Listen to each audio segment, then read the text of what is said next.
بسم اللہ الرحمن الرحیم۔ شروع کرتا ہوں اللہ کے نام سے جو بے حد مہربان نہایت رحم کرنے والا ہے۔ آج ہم ایک مسئلے پہ بات کریں گے کہ غصے اور نشے کی حالت میں طلاق ہوگی یا نہیں ہوگی۔ غصے اور نشے کی حالت میں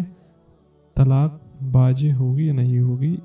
اس پہ شریعت کا کیا حکم ہے، اس کے بارے میں ہم بات کریں گے۔ غصے یا نشے کی حالت میں اگر آپ نے طلاق دی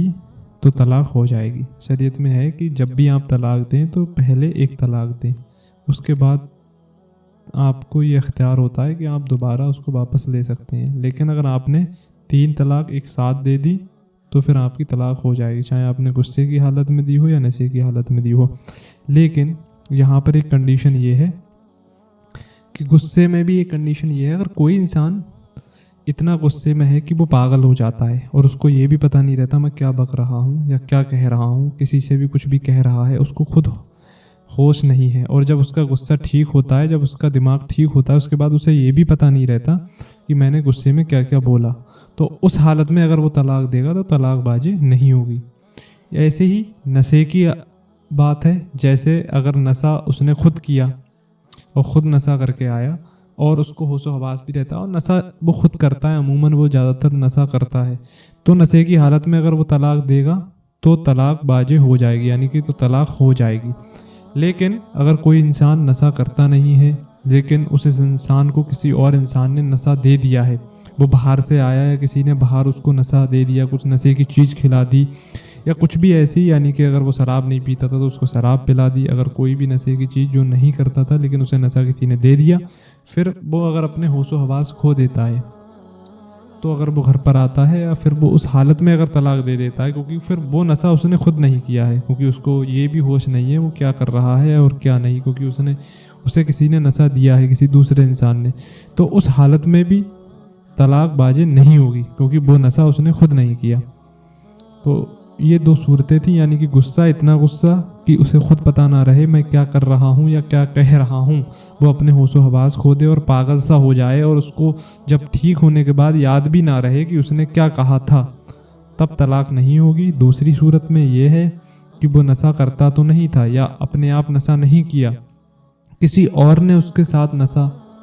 اسے نشے کی کچھ چیزیں کھلائیں، چاہے شراب پلائی ہو یا کچھ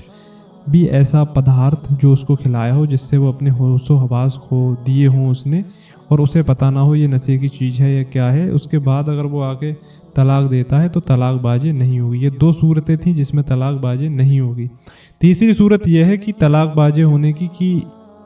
اگر نشہ اس نے خود کیا ہے اور اس کے باوجود آگے پھر طلاق دیتا ہے تو طلاق ہو جائے گی، یا اگر اس نے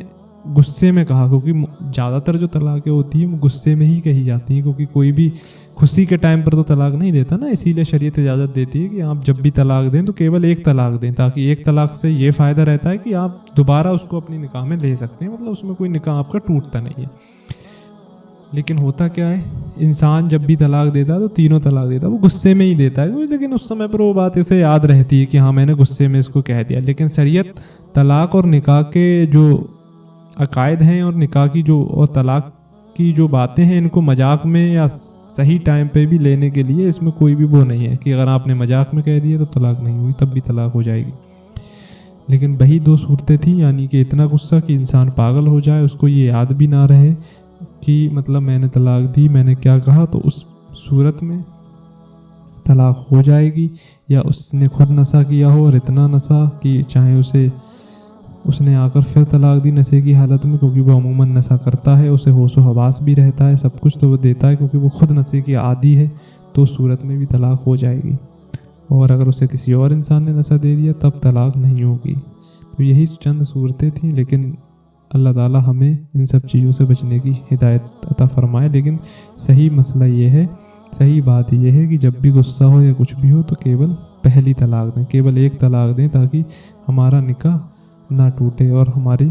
ہم واپسی کا ہمارے پاس راستہ رہے، کیونکہ 3 طلاق دینے کے بعد ہمارے پاس واپسی کا کوئی بھی راستہ رہتا نہیں ہے۔ تو اللہ تعالیٰ ہم تمامی حضرات کو اس چیز سے بچنے کی ہدایت عطا فرمائے اور صحیح معنی میں اسلام کو فالو کرنے کی توفیق عطا فرمائے، اور جتنا علم دین ہم پر سیکھنا فرض ہے وہ علم سیکھنے کی توفیق عطا فرمائے۔ السلام علیکم ورحمۃ اللہ وبرکاتہ۔ اور میرے بولنے میں جو بھی غلطی ہو گئی وہ اللہ تعالیٰ اسے معاف فرمائے اور صحیح معنی میں مجھے صحیح بات کرنے کی توفیق عطا فرمائے.